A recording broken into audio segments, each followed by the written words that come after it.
بسم اللہ الرحمن الرحیم۔ پاکستان اور دنیا بھر میں اردو سمجھنے اور بولنے والوں کو آغا شیخ سرور کا سلام۔ علیمہ خان کو گرفتار کر لیا جائے گا، جیل میں ڈال دیا جائے گا۔ نظام کس طرح سے خوفزدہ ہے اور علیمہ خان کو گرفتار کرنے کے لیے، ان کو جیل میں ڈالنے کے لیے کیا اس وقت تیاریاں ہو چکی ہیں، تمام تر چیزیں آپ کے سامنے رکھیں گے۔ رضا ڈار کیس میں اہم پیش رفت تو یہ، رضا ڈار کو آج عدالت میں پیش کیا گیا، عدالت نے کیا تفصیلات بتائیں، یقین جانیے کہ اس وقت کس طرح سے پورا کا پورا نظام اس وقت ایک ریپسٹ، ایک ایسے شخص کو جس نے ہماری پورے ملک کی رسوائی کا باعث بنا، اس کو بچانے کے پیچھے لگا ہوا ہے۔ رضا ڈار کیس میں اب باس کا سوال ہونے لگا ہے اور یہ سوال زور پکڑنے لگا ہے۔ ہم سب جانتے ہیں باس کون ہے، لیکن اب واضح طور پہ عدالت بھی یہ پوچھ رہی ہے۔ بتائیں گے آپ کو اس کی تفصیلات کیا ہے۔ قاضی فائز عیسیٰ، تاریخ کا بدترین چیف جسٹس، آج دوبارہ رسوا ہو گیا۔ کس طرح رسوا ہوا، یہ تمام چیزیں آپ کے سامنے رکھیں گے۔ عمران احمد خان نیازی کو جس نے رسوا کرنے کی کوشش کی، ارادہ کیا، عمران خان کو تو رسوا وہ نہ کر سکا، لیکن خود اس کو تاریخ نے رسوا کر دیا، اس کے فیصلوں نے اس کو رسوا کر دیا۔ یقین جانیے یہ تمام چیزیں آپ سن کے حیران ہو جائیں گے کہ قاضی فائز عیسیٰ تاریخ کا کس طرح سے بدترین اب جج قرار ہو رہا ہے۔ خود عدالتیں کہہ رہی ہیں کہ ان کے جو فیصلے تھے اس میں بد دیانتی کی بو آ رہی تھی۔ یہ تمام چیزیں آپ کے سامنے رکھیں گے، بتائیں گے آپ کو کہ اس وقت چل کیا رہا ہے عدالتوں کے اندر جو امیونٹی ہے وہ کس طرح سے کام کرتی ہے، اور اس کی وجہ سے پاکستان میں یہ نظام ابھی تک جو ہے اس کا سٹرکچر ہی مضبوط نہیں ہو پایا، کیونکہ ہماری جو عدالتیں ہیں کبھی بھی وہ سچ کے لیے، حق کے لیے کبھی کھڑی ہی نہیں ہوئی۔ تو تمام تفصیلات آپ کے سامنے رکھیں گے۔ علیمہ خان کی طرف چلیں تو علیمہ خان صاحبہ کو گرفتار کرنے کے لیے اب ایک کہہ لیں کہ آپ پورا پلان تیار کیا گیا۔ علیمہ خان صاحبہ آپ جانتے ہیں کہ اس وقت انہوں نے تحریک کا آغاز کر دیا۔ اب علیمہ خان صاحبہ جگہ جگہ پہ جا کے انہوں نے یہ بات کی ہے کہ دیکھیں اب کوئی پارٹی ہمارے ساتھ نہ نکلے، میں نکلوں گی اور میں نکل کے اب اپنے بھائی کے لیے بات کروں گی، اپنے بھائی کے لیے نکلوں گی۔ اب طرح طرح کی جو ہے الزام تراشی ٹاؤٹوں سے کروائی جا رہی ہے علیمہ خان کے اوپر۔ میں ذرا آپ کو فاطمہ جناح کے بارے میں بتاتا ہوں کہ ان پہ کیا الزامات لگے تھے، ذرا تاریخ میں چلتے ہیں۔ فاطمہ جناح پہ لگنے والے الزاموں میں سے ایک الزام یہ تھا کہ وہ امریکہ نواز ہیں، دوسرا الزام یہ تھا کہ وہ ہندوستان نواز ہیں۔ یہ دونوں الزام تب لگائے جاتے ہیں جب آپ نے کسی کو غدار وطن ٹھہرانا ہو۔ یہی الزام اب جناب جو ٹاؤٹس ہیں وہ علیمہ خان پہ بھی لگا رہے ہیں۔ پھر فاطمہ جناح پہ کیا الزام لگایا گیا کہ جناب یہ تو عمر رسیدہ خاتون ہے، یہ قائد اعظم محمد علی جناح کے نظریے کو تباہ و برباد کر دیں گی۔ پھر ایک گھٹیا ترین تاریخ کی پریس کانفرنس کی گئی، اور وہ پریس کانفرنس جانتے ہیں کس نے کی؟ ایک ایسے شخص نے جو بعد میں پاکستان کے وزیر اعظم بھی بنے۔ میں آپ کو نام نہیں لیتا، لیکن تھوڑی سی آپ نے بھی خود ریسرچ کرنی، ذرا پوچھنا ہے چیٹ جی پی ٹی یا گوگل سے کہ وہ شخصیت کون تھی جس نے فاطمہ جناح کے خلاف ایک گھٹیا ترین پریس کانفرنس کی تھی، جس میں اس نے کہا تھا کہ فاطمہ جناح شادی کیوں نہیں کرتی۔ یہ الزام لگایا تھا پاکستان میں اسٹیبلشمنٹ کے ٹاؤٹوں نے، اور پھر وہ جو شخصیت تھی وہ پاکستان کی وزیر اعظم بھی بنی تھی۔ خیر یہ آپ نے ضرور سرچ کرنا ہے۔ اور یہ الزامات کس کے اوپر لگ رہے تھے؟ فاطمہ جناح صاحبہ کے اوپر۔ یہ سارے الزامات آج علیمہ خان صاحبہ کے اوپر بھی لگ رہے ہیں۔ اب ٹاؤٹ یہ بات کرنا ہے کہ جی علیمہ خان صاحبہ جو ہے نا وہ یقین جانیے وہ تو نا عمران خان کے نظریے کو ختم کر دیں گی۔ علیمہ خان صاحبہ جو ہے نا وہ بات نہیں کرتی، ڈیل نہیں کرتی۔ کیوں نہیں کرتی بھائی؟ آپ آ کے ہم سے معافی مانگیں، کوئی ڈر خوف آپ کو نہیں ہے ہمارا، ہم تو خدا بنے ہوئے، آپ کو کیوں ڈر خوف نہیں ہے؟ تو علیمہ خان صاحبہ کے لیے اس وقت فیصلہ کر لیا گیا۔ نجم سیٹھی صاحب میں آپ جانتے ہیں کہ وہ کہاں سے بات کرتے ہیں، کس کے قبیلے سے بات کرتے ہیں۔ تو نجم سیٹھی صاحب نے ایک بیان دیا اور کہا کہ جی علیمہ خان صاحبہ کا اگر رویہ یہی رہا تو پھر میں انہیں جیل میں دیکھ رہا ہوں۔ تو آپ کو یاد ہے میں نے آپ کو بتایا تھا کہ جب بھی ایسی کوئی شخصیت بات کرتی ہے قبیلے سے تو وہ خود نہیں بول رہی ہوتی۔ یہ ایک مثال ہے نا کہ میں نہیں بولتی، میرا یار بولتا ہے۔ پنجابی کی مثال ہے نا کہ میں نہیں بولتی، میرے وچ میرا یار بولتا ہے۔ تو یہ جو نجم سیٹھی صاحب ہیں یہ نہیں بول رہے، یہ کون بول رہا ہے آپ نے یاد رکھنا ہے۔ اور علیمہ خان صاحبہ کو یہ خبر پہنچا دی گئی ہے کہ آپ نے اس وقت اگر اسی طرح سے رویہ رکھا تو پھر آپ کو ہم جیل میں ڈال دیں گے۔ میں نے آپ کو ذرا سادہ مثال دے دیتا ہوں۔ نواز شریف صاحب جیل میں تھے اور ان کے لیے مشرف کی ڈکٹیٹرشپ میں سب سے بہترین اگر کسی نے کمپین کی تھی تو ان کی کسی لیڈرشپ نے نہیں کی تھی، بلکہ کی تھی کلثوم نواز صاحبہ نے، جو نواز شریف صاحب کی اہلیہ تھی۔ یہاں پر تو یہ بھی مارجن نہیں دیا گیا عمران خان کو کہ ان کی اہلیہ بات کر سکے، کہ ان کی اہلیہ کو جیل میں ڈال دیا گیا۔ تو رہ کون چاہتا ہے؟ علیمہ خان صاحبہ جو عمران خان کی ہمشیرہ خان ہے۔ پھر اس کے بعد آپ جناب ذوالفقار علی بھٹو کو دیکھ لیجئے، جب وہ جیل میں تھے اور پھانسی گھاٹ میں ان کو بند کر دیا گیا تھا تو اس وقت ان کے لیے سب سے زیادہ بولنے والی ان کی وائف تھی۔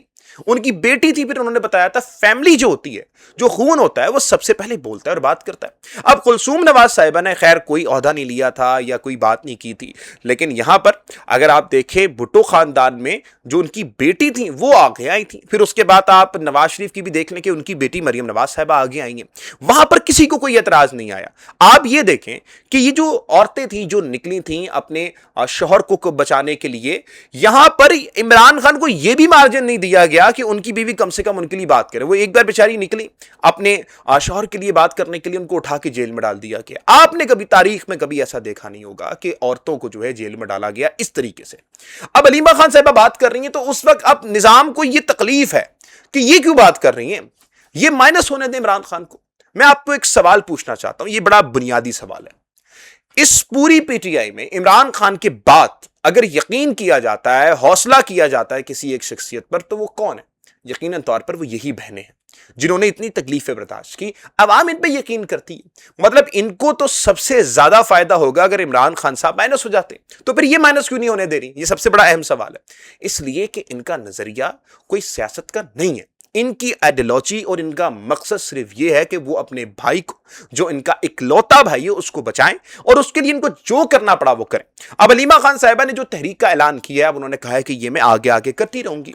आपको याद होगा अलीमा खान ने बार बार इनको टाइम दिया कि अब हो जाए, अब हो जाए। मैं आपको ना खबर दे देता हूं, ये बड़ी अहम तरीन खबर है। सुहेल अफरीदी साहब ने दो शख्सियात को, जिनमें से एक सहाफी थे और एक जो थे सुहेल अफरीदी साहब के बड़े करीबी शख्स माने जाते हैं, उनको लाहौर भेजा ताकि आप जाके बहनों से मिलें और बहनों को कहा कि मेरी बात हो गई है, आप एक बहन को मुलाकात करवाने दीजिए और आपकी एक बहन की मुलाकात हो जाएगी। तो बहनों ने यहां पे सवाल रखा कि आपने जेल इंतजामिया से पूछा है या फिर इसी तरीके से बार बार हमें रुस्वा करवाया जाएगा? चलिए मान लेते हैं कि आपको बोल दिया गया है, तो बताइए किस बहन को बोला गया और बताइए कि कितने वक्त के लिए बोला गया है। तो सुहेल अफरीदी साहब के पास कोई जवाब नहीं था। तो दो शख्सियात जो गई थी उनमें से एक सहाफी भी मौजूद थे जो पाकिस्तान तहरीक इंसाफ की कवरेज भी करते हैं, बड़ा जबरदस्त कंटेंट होता है उनका। लेकिन जब उनको भी पूछा गया तो बहनों ने जवाब वादे दिया कि जी हम इस तरह की कोई चीज नहीं कर सकते। बहनों ने यहां पर वादे सवाल रखा था कि हमें बताया जाए कि ये जो मुलाकात करवाई जा रही है किस डील के तहत करवाई जा रही है और उसका क्या मकसद है। जब उनको डील के बारे में बताया गया, जो शराइत बताई गई, तो बहनों ने मानने से इनकार किया। उन्होंने कहा कि ये हमारा बुनियादी हक है, आप प्रेशर डाल रही है, आप कोई बात कीजिए, ये कोई तरीकेकार नहीं है कि आप डील कीजिए, आप उनसे कोई शरायत अपनी मनवाएं या उनकी मान लें और फिर उसके बाद आप कोई रास्ता अख्तियार करें। इमरान खान की नजरिए में तो ऐसा कुछ है ही नहीं। और इमरान खान जो जद्दोजहद कर रहा है उसमें अगर हम इमरान खान को बता के आएंगे कि हमने डील करके तुमसे मिलने के लिए आए, तो हमें इमरान खान कभी माफ नहीं करेगा, क्योंकि इमरान खान डील के हक में नहीं है। ये बहनों का एक मौकिफ था। आप इससे इख्तलाफ भी कर सकते हैं, इतफाक भी कर सकते हैं, लेकिन मेरी नजर में बहनों ने इस वक्त सही फैसला किया। और ये इसलिए भी सही था क्योंकि इमरान खान का मौकिफ जो है वो इस वक्त सियासत का नहीं है, वो एक जिहाद का है जो इस वक्त इमरान खान साहब कर रहे हैं। नाज़रीन किराम, आगे चलेंगे तो इस वक्त रजा डार केस में रजा डार को अदालत में पेश किया गया और दीगर मुल्जिमान को आज जुडिशल मजिस्ट्रेट अहमद महमूद की अदालत में पेश किया गया। इससे पहले मुल्जिमान का 5 रोजा जिस्मानी रिमांड भी दिया गया था, जिसके बाद मजीद रिमांड हासिल किया गया और मजमूई तौर पर 10 रोज तक जिस्मानी रिमांड दे दिया गया। अब इसके अंदर मोहतरम नाज़रीन किराम, तफ्तीशी अफसर ने अदालत से मजीद 4 दिन के जिस्मानी रिमांड की दरखास्त करते हुए मौक़िफ़ अख्तियार किया कि मुल्जिम से मोबाइल फोन, वारदात में इस्तेमाल होने वाली गाड़ी बरामद हो चुकी है, ताहम रकम की रिकवरी अभी बाकी नहीं है। मुल्जिमान के वकील ने मौक़िफ़ अख्तियार किया कि 10 रोज रिमांड के दौरान पुलिस कोई बड़ी पेशरफ नहीं दिखा सकी। इनके मुताबिक मुतासरा खातून ने 4 अफराद का जिक्र किया था, जबकि पुलिस ने मजीद अफराद को भी मुकदमे में शामिल कर लिया। वकील ने यह भी कहा कि अभी तक शिनाख्त परेड नहीं कराई गई है। अदालत ने फरकीन के दलाइल सुनने के बाद मुल्जिमान का मजीद 4 रोजा जिस्मानी रिमांड मंजूर कर लिया। अब इस सारे मामले पर आपने एक चीज याद रखनी है कि जो एक रजा डार साहब है जिनको आज अदालत में पेश किया गया था, इनका कोई वकील नहीं है और अभी तक इनका कोई वकील हुआ भी नहीं है। अभी तक सिर्फ 2 मुल्जिमान हैं, जिनमें से सलमान शाहिद साहब उनका केस लड़ रहे हैं और वकील सलमान शाहिद के मुताबिक उन्होंने ये बात की है, जो गैर मुल्की खवातीन थी उन्होंने 4 अफराद का जिक्र किया था और ये 4 अफराद में से अभी पुलिस ने जो है 8 अफराद कर दिए और इसमें भी वो बता नहीं सके कि फला की क्या गलती है या इसकी क्या दलाइल है। मतलब कि हर बंदे को जो है इस केस में डाला जा रहा है ताकि एक बॉस का जो नाम है, जो मेन बॉस है, उसको मंजर आम पे ना लेके आया जाए। देखें, इन सब में वहीद नामी जो शख्स था, जिसको बार बार बताया जा रहा था कि यार ये बॉस है और ये बॉस बना हुआ था, उसका अभी कहीं पर भी आता पता नहीं है। उसको अभी तक किसी अदालत में भी पेश नहीं किया गया, कहीं पर भी उसको लेके भी नहीं आया गया। कुछ लोग तो ये दावा कर रहे हैं कि वहीद का जो ताल्लुक था वो नून लीग की एक एमपी साकिब चद्दर साहब से था। उन्होंने अपनी वजाहत भी की है कि मेरा कोई ताल्लुक नहीं था, लेकिन एक पुरानी डिटेल हमारे सामने आई थी, हमने आपको दिखाई थी कि साकिब चद्दर और ये साहब जो थे यानी कि वहीद, ये गुर्दा फरोखी का जो एक धंधा था, एक कारोबार था, गलीज तरीन धंधा, उसमें ये मुलव्विस थे और दोनों मिलकर ये कार्रवाई करते थे। खैर वहीद साहब का अभी तक कहीं पर अता पता नहीं है। मेन जो इसमें चीज है, बॉस का इस वक्त पता नहीं लग रहा। उन मुल्जिमान से भी बार बार पूछा गया कि बताएं कि जो ये बॉस है, रजा डार से सवाल हुआ कि बॉस कौन है। इस पे रजा डार साहब और वहां पर सब लोग खामोश रहे। आया अगर वहीद ही बॉस था तो भंगे दौल ये बात होती, लेकिन खामोशी कुछ बता रही है कि जनाब जो मेन शख्सियत है उसको बार बार जो है छुपाया जा रहा। आगे चलेंगे तो काजी फाइज ईसा साहब दोबारा से रुसवाई का सबब बन गए। मतलब ये एक ऐसी शख्सियत है पाकिस्तान की जो बार बार जब भी पाकिस्तान में आईन और कानून की कोई बात करेगा ना, तो काजी फाइज ईसा का नाम जो है ना वो काले लफ्जों में सफेद कागज पे लिखा जाएगा और उस पर दायरा बना के लिखा जाएगा। बद किरदार शख्सियत जो पाकिस्तान में आया था, जिसने अदालत कानून का गला घोंटा था। वो किस तरह से अदालत में चले तो आईनी अदालत ने काजी फाइज ईसा का जो फैसला था मुनाल केस में वो उड़ा के रख दिया है। असल में आईनी अदालत ने दो केसेस में ये फैसला किया। पहला जो केस था है नेस्ला टावर कराची, जिसमें हजारों लोगों का रोजगार तबाह कर दिया गया था और उसकी बिल्डिंग को, जो 14 मंजिला बिल्डिंग थी, उसको मसमार कर दिया गया था। काजी फाइज ईसा का वो फैसला था। उसको आईनी अदालत ने कहा है कि जी इसमें वाज़ेह तौर पर बू आती है कि कोई हकाइक इसमें देखे नहीं गए थे और जाती अना के ऊपर ये फैसले किए गए थे। तो उन्होंने वो फैसला जो है वो उसको कहा है कि आप दोबारा से इसकी तहकीकात करें। जो 14 मंजिला बिल्डिंग थी कराची के अंदर, उसको मसमार कर दिया गया और फिर उसके बाद अब कहा जा रहा है कि दोबारा उसकी इन्वेस्टिगेट की जाए। वो फैसला सही नहीं था। जिन लोगों का रोजगार तबाह किया गया, जिन लोगों का रोजगार तबाह बर्बाद कर दिया गया, उनको कोई मुआवत नहीं दी गई। ये तमाम चीजें करने के बाद अब अदालत कह रही है कि जनाब ये जो है ना फैसला बिल्कुल ठीक नहीं था, हकाइक के बरक्स था। और ये फैसला किसने किया था? हमारे प्यारे काजी फाइज ईसा साहब ने। दूसरा फैसला मुनाल का, इस्लामाबाद और इसकी खूबसूरती की अगर बात करें हम, तो मुनाल रेस्टोरेंट वाहिद ऐसा रेस्टोरेंट था जिसको बताया जाता था कि ये एक खूबसूरत तरीन जगह है। यहाँ पर जो ओवरसीज आते थे वो यहाँ पर आके स्टे करते थे, यहाँ पर आके जो है ना अपना एंजॉयमेंट करते थे। एक खूबसूरत जगह थी, लेकिन उसको भी काजी फाइज ईसा ने अपनी अना की भेंट चढ़ा दी। अदालत ने कहा है कि जमीन और मलकियत का असल फैसला मुतलका ट्रायल कोर्ट करेगी और वो पहले की अदालत रिमार्क से मुतासर हुए बगैर आजादाना फैसला सुनाएगी। इंतजामिया मामलात का फैसला मुतलका इदारे खुद करेंगे। जो फैसला कादी फाइज ईसा साहब ने किया था, अदालत जो आईनी अदालत उसमें बोल रही है कि उसमें बू आती है और ये चीज़ वाज़ेह दिखती है कि किसी ने अपनी ज़ाती अना के मुताबिक ये फैसला किया था और इसकी भी दोबारा इन्वेस्टिगेशन होनी चाहिए। और जो फैसला कादी फाइज ईसा साहब ने दिया था उसको कलअदम करार दे दिया गया। ये अदालतें किस तरह से काम करती हैं, क्या काम करती हैं, ये मैं जरा थोड़ी सी मिसाल आपके सामने रखता हूँ। कादी फाइज ईसा के सिर्फ ये दो फैसले ही नहीं है जिसके ऊपर अब सवालिया निशान बन रहे हैं कि जनाब आपके जितने भी फैसले थे वो गलत थे, वो सब झूठे थे। काजी फाइज ईसा अदालती तारीख का वो बदकिरदार शख्सियत थी जिसने पाकिस्तान की जो एक सबसे बड़ी जमात थी उसका 13 जनवरी 2026 को बल्ले का निशान ले लिया, जिसको आज तक पार्टी को वो निशान मिला ही नहीं है। और वो निशान लिया गया था कादी फाइज ईसा की तरफ से। और वो निशान लिया किस लिए गया था कि क्योंकि उनकी जाती अना थी इमरान खान के साथ, और इमरान खान के साथ वो जाती अना के ऊपर खड़े हो गए थे और इस वजह से उनसे बल्ले का निशान ले लिया गया था। मैं आपको जरा माजी में लेके जाना चाहता हूं कि यही जो कादी फाइज ईसा साहब थे ये पार्लियामेंट में गए और पार्लियामेंट में जाने के बाद उन्होंने जो आईनी की जो किताब थी उसको पकड़ के कहा कि मैं इसका पाबंद हूं। उनकी वाइफ भी वहीं बैठी थी और कहा कि मैं इनके कानून के मुताबिक फैसले करूंगा। फिर कहा गया कि जनाब काजी आ रहा है, जालिमो काजी आ रहा है, काजी आ गया तो ये हो जाएगा। काजी जब आया तो उसने कौम और मुल्क में जो आईनो कानून था उसका बेड़ा गर्क कर दिया।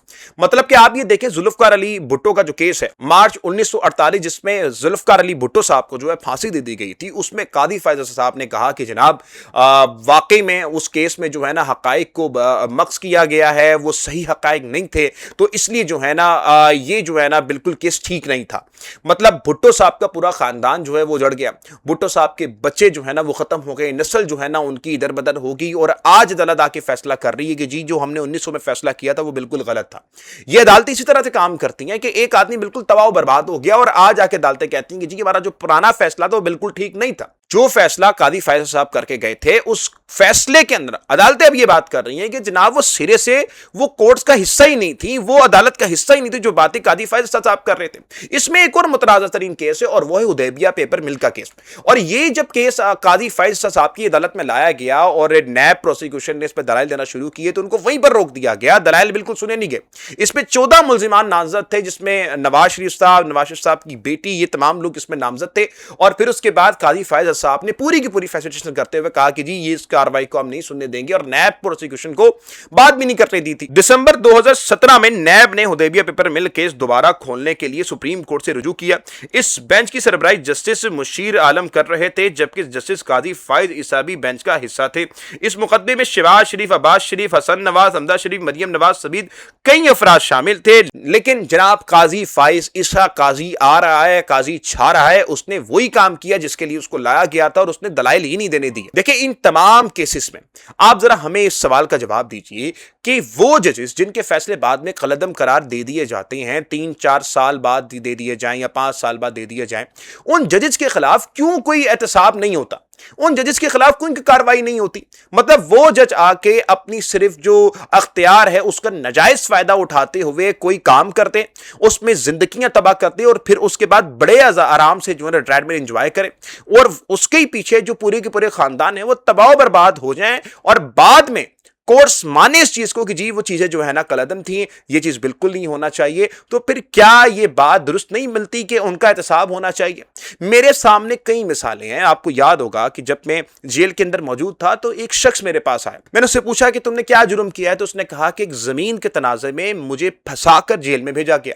मैंने कहा कि क्या तुमने वाकई में किया था? उसने कहा नहीं, मुझ पर कत्ल का इल्जाम है लेकिन मैंने नहीं किया। अच्छा, उसी दौरान ये आप मेरी खुशकिस्मती कह लें या आप किसी और की कह लें, तो वो बताता है कि जो कोर्ट है, सुप्रीम कोर्ट है, उसने 2 कोर्ट्स का जो फैसला है वो रिवर्स कर दिया है और अब हकायक बताएं कि जी जो फैसला था जो दोनों कोर्ट्स ने मेरे लिए दिया था, लोअर कोर्ट ने और बाकी कोर्ट्स ने, वो जो है फैसला रिवर्स हो गया। लेकिन अब सवालिया निशान उसने मुझसे पूछा कि आगा साहब मुझे बताएं कि मेरे जो 12 साल अब जाया हो चुके हैं, जिन जजेस ने मुझे सजा दे दी थी, तो जिन जजेस ने मुझे सजा दे दी थी और 12 साल मैंने जेल में काटे हैं हवालाती बन के, कैदी बन के, अब मुझे बताएं कि वो मुझे मेरे 12 साल वापस कौन करेगा और उन जजेस का एहतसाब कौन करेगा? मतलब आज तो उन्होंने मुझे कह दिया कि आप बेगुनाह हैं, लेकिन मैं जब घर जाऊंगा, मेरी मां इस वक्त दुनिया में नहीं है, मेरा एक बेटा इस दुनिया में नहीं है, मैं घर जाऊंगा, मेरा तो घर खत्म हो गया, लेकिन इसका मुझे हिसाब कौन देगा? तो मोहतरम ऐसे हजारों केसेस इस वक्त पाकिस्तान की जेलों में बंद है। पाकिस्तान के आप अदालतों में जाकर देखेंगे हजारों ऐसे केसेस हैं। तो सवालिया निशान है कि इन जजेस का एहतसाब कौन करेगा जो ऐसे फैसले करने के बाद इनके फैसले कलअदम हो जाते हैं। तो सबसे बड़ा सवालिया निशान ये जो वीडियो में बना रहा हूं, ये जजेस की इम्यूनिटी के ऊपर है जो ये फैसले करते हैं और फिर उसके बाद इनसे पूछने वाला कोई नहीं होता। याद रखिएगा, जब दूसरी जंग अजीम हो रही थी और हिटलर जो था वो बर्तानिया पे डोमिनेट हो रहा था, तो चर्चिल ने एक बात पूछी थी, बमबारी हो रही थी उसके लंदन के ऊपर, तो चर्चिल ने एक बात पूछी थी कि बताओ मुझे, क्या हमारी अदालतें इंसाफ कर रही हैं? तो उसने बोला था कि जी सर, आपकी अदालतें इंसाफ कर रही हैं। तो चर्चिल ने बड़ा तारीखी जुमला बोला था कि फिर हमें जंग कोई नहीं हरा सकता। तो याद रखिएगा, जिस मुल्कों में इंसाफ और कानून नहीं होता वो मुल्क कभी तरक्की भी नहीं पाते और उसकी जो गरीब अवाम है वो पिसती रहती है और उस पर अशराफिया राज करती रहती है। याद रखिएगा, इमरान खान जेल में बैठ के क्या मांग रहा है? कोई एक चीज बता देना आप मुझे। वो इक्तदार मांग रहा हो? बिल्कुल नहीं, मना कर दिया उसने इक्तदार का। डील मांग रहा हो? बिल्कुल नहीं। मुल्क से बाहर जाकर अच्छी जिंदगी गुजार रहा हो? नहीं, बिल्कुल। वो एक चीज मांग रहा है और वो है आप अदालतों से खड़े हो जाना अपने रूल ऑफ लॉ के लिए, और आप अवाम को कहना है कि यार आप खड़े हो जाएं सिर्फ कानून के लिए। ये वो एक सवाल जो चर्चिल ने पूछा था दूसरी जंग अजीम में कि क्या हमारी अदालतें इंसाफ कर रही हैं। इसी सवाल के साथ मैं इस वीडियो का अख्ताम करूंगा। ये सवाल मैं आप में छोड़ के जा रहा हूं, क्या वाकई में हमारी अदालतें इंसाफ कर रही हैं? इजाजत दीजिएगा, मिलते हैं अगली वीडियो में। पाकिस्तान जिंदाबाद।